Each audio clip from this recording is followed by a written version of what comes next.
तुलसी विवाह की कथा। नमस्कार माताओं बहनों, जय मां गायत्री। आप सभी का मेरे YouTube चैनल शुभकर्मा ही अष्टो में स्वागत है। आज की इस वीडियो में सुनेंगे तुलसी विवाह की कथा। देव उठनी एकादशी के दिन तुलसी जी का विवाह किया जाता है। पौराणिक मान्यताओं के अनुसार जो भी व्यक्ति इस दिन अपने घर में तुलसी जी का विवाह करता है, उसे इस लोक और परलोक में यश की प्राप्ति होती है। साथ ही उस व्यक्ति पर भगवान विष्णु की विशेष कृपा बनी रहती है। देव उठनी एकादशी के दिन तुलसी विवाह की कथा का स्मरण अवश्य करना चाहिए। ऐसा करने से विशेष पुण्य फल की प्राप्ति होती है। पौराणिक कथा के अनुसार भगवान शिव ने एक बार अपने तेज को समुद्र में फेंक दिया था, जिससे महातेजस्वी बालक का जन्म हुआ। बालक का नाम था जालंधर। आगे चलकर एक पराक्रमी दैत्य राजा बना। जालंधर बहुत ही राक्षस प्रवृत्ति का था। जालंधर का विवाह दैत्यराज कालनेमी की कन्या वृंदा से हुआ था। एक बार जालंधर ने माता लक्ष्मी को प्राप्त करने की इच्छा से उनसे युद्ध किया, लेकिन समुद्र से बीज उत्पन्न होने के कारण माता लक्ष्मी ने जालंधर को अपने भाई के रूप में स्वीकार कर लिया। जालंधर जब पराजित हो गया तो वह वहां देवी पार्वती को पाने की लालसा से कैलाश पर्वत पर पहुंच गया।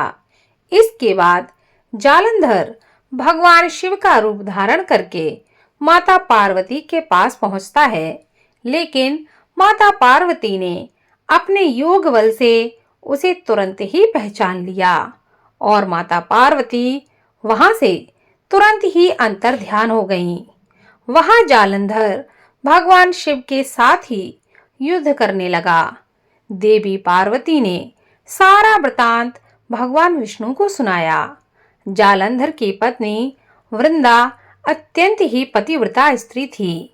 उसी के पतिव्रत धर्म की शक्ति से जालंधर ना तो मारा जाता था और ना ही पराजित होता था।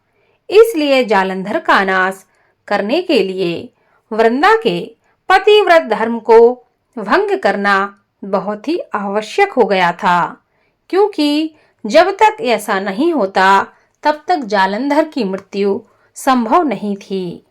जालंधर के अत्याचार से हर तरह कलह कलेश का वातावरण हो गया था। हर जगह हाहाकार मची हुई थी। सभी देवता उससे परेशान हो चुके थे। इसके बाद भगवान विष्णु एक ऋषि का रूप धारण करके वन में पहुंचे, जहां वृंदा भ्रमण कर रही थी। भगवान विष्णु के साथ दो राक्षस भी वहां पहुंचे, जिन्हें देखकर वृंदा भयभीत हो गई। फिर भगवान विष्णु ने, जो ऋषि के रूप में थे, उन्होंने वृंदा के सामने पल भर में दोनों को भस्म कर दिया। इसके बाद ऋषि से वृंदा ने कैलाश पर्वत पर महादेव के साथ युद्ध कर रहे अपने पति जालंधर के बारे में पूछा। ऋषि ने अपने माया जाल से दो बानर प्रकट किए। एक बानर के हाथ में जालंधर का सिर था तो दूसरे के हाथ में उसका धड़ था। अपने पति की यह दशा को देखकर वृंदा मूर्छित होकर पृथ्वी पर गिर पड़ी। जब वृंदा को होश आया तो उसने अपने पति को जीवित करने की विनती की। इसके बाद भगवान ने अपनी माया से जालंधर का सिर धड़ से जोड़ दिया, लेकिन स्वयं भी वह इसी शरीर में प्रवेश कर गए। वृंदा इसके बारे में नहीं जानती थी कि उसके पति के शरीर में कोई और प्रवेश कर गया है। जालंधर बने भगवान के साथ वृंदा पतिव्रता का व्यवहार करने लगी, जिससे उसका सतीत्व भंग हो गया। ऐसा होते ही उधर कैलाश पर्वत पर वृंदा का पति जालंधर युद्ध में हार गया। जब वृंदा को यह सब पता चला तो उसने क्रोध में आकर भगवान विष्णु को हृदयहीन शिला होने का श्राप दे दिया।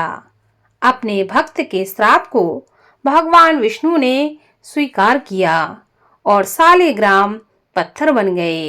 सृष्टि के पालनकर्ता के पत्थर बन जाने से ब्रह्मांड में असंतुलन की स्थिति हो गई।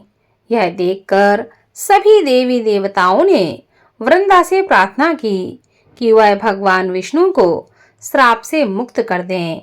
वृंदा ने भगवान विष्णु को श्राप से मुक्त तो कर दिया, लेकिन स्वयं आत्मदाह कर लिया। जहां वृंदा भस्म हुई, वहां पर तुलसी का पौधा उगा। भगवान विष्णु ने वृंदा से कहा कि हे वृंदा, तुम अपने सतीत्व के कारण मुझे लक्ष्मी से भी अधिक प्रिय हो गई हो। अब तुम तुलसी के रूप में सदा मेरे साथ रहोगी। तब से लेकर हर साल कार्तिक महीने के देव उठनी एकादशी का जो दिन है, उस दिन तुलसी विवाह के रूप में यह मनाया जाता है। भगवान विष्णु ने वरदान दिया था कि जो भी मनुष्य मेरे सालिग्राम रूप के साथ तुलसी का विवाह करेगा, उसे इस लोक में और परलोक में कुल यश की प्राप्ति होगी। इसके अलावा तुलसी को वरदान प्राप्त है कि जिस घर में तुलसी रहेगी, वहां यम के दूत भी असमय नहीं जा सकते। मृत्यु के समय जिसके प्राण मंजरी रहत तुलसी और गंगा जल मुख में रखकर निकल जाते हैं, वह पापों से मुक्त होकर वैकुंठ धाम को प्राप्त होता है। जो मनुष्य तुलसी व आंवलों की छाया में अपने पितरों का श्राद्ध करता है, उसे पितृ ऋण से मुक्ति मिलती है। उसके पितर मोक्ष को प्राप्त हो जाते हैं। ऐसा माना जाता है कि इस दिन इस कथा को श्रवण करने से अखंड सौभाग्य की प्राप्ति होती है, भगवान विष्णु का विशेष आशीर्वाद प्राप्त होता है। इसलिए इस कथा को खुद सुने, आपके जो अपने हैं उनको भी इस कथा को सुनाएं, जिससे आपके साथ साथ आपके घर परिवार पर भगवान विष्णु और माता तुलसी की कृपा हमेशा बनी रहे। बोलो भगवान विष्णु और माता तुलसी की जय।